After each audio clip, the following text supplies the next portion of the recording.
नमस्कार। श्रीमद् भारत चैनल में आपका स्वागत है और आज हम कार्तिक माहात्म्य के 22वें अध्याय का श्रवण करेंगे। आइए शुरू करते हैं। राजा पृथु बोले, हे नारद जी, अब आप कृपा कर मुझे यह बताइए कि वृंदा को मोहित कर भगवान विष्णु ने क्या किया और फिर वह कहाँ गए। तब नारद जी ने कहा, जब देवता स्तुति कर मौन हो गए तब भगवान शंकर ने सब देवताओं को प्रसन्न होकर कहा, हे ब्रह्मादि देवताओं, जलंधर तो मेरा ही अंश था। मैंने उसे तुम्हारे लिए नहीं मारा, किंतु यह मेरी सांसारिक लीला थी। फिर भी आप लोग यह सत्य कहिए कि इसमें आप सुखी हुए या कि नहीं।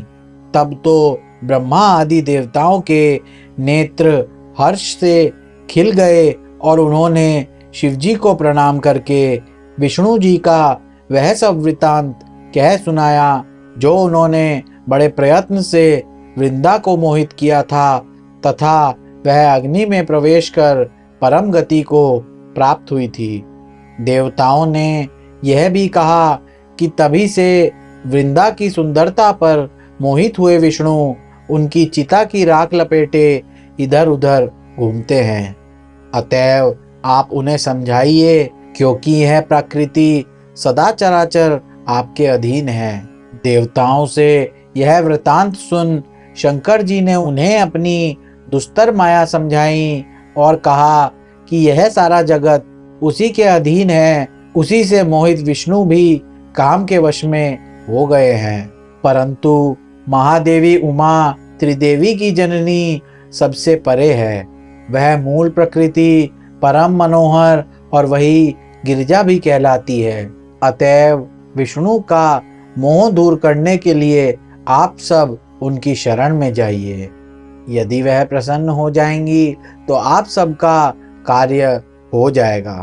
भगवान शंकर की आज्ञा से सब देवता मूल प्रकृति को प्रसन्न करने चले। उनके स्थान पर पहुंचकर उनकी बड़ी स्तुति की। तब आकाशवाणी हुई, हे देवताओं, मैं 3 प्रकार से तीनों गणों से पृथक होकर स्थित होती हूँ। सत्यगण से गौरी ज्योति रूप हूँ। अतएव अब आप लोग मेरी रक्षा से यदि सादर उन देवियों के पास जाओ तो वह तुम्हारे सब मनोरथों को पूर्ण कर देगी। यह वाणी सुनकर देवताओं के नेत्र खुल गए।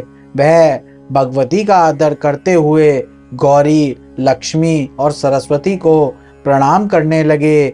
सब देवताओं के सामने भक्ति पूर्वक वह सब देवियां प्रकट हो गई।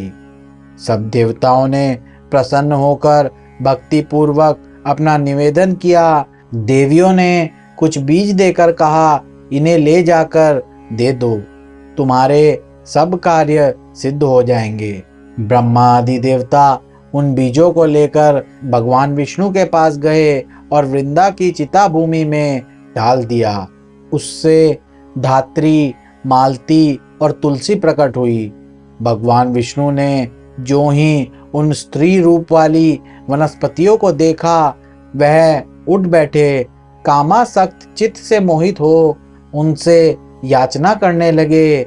धात्री और तुलसी ने उनसे प्रीति की।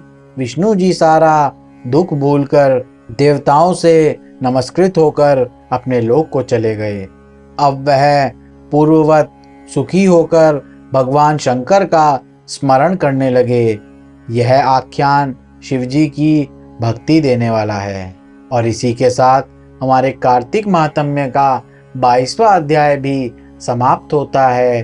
कार्तिक मास में नित्य ही कार्तिक माहात्म्य का श्रवण करने से अमोघ फल की प्राप्ति होती है। हरे कृष्णा।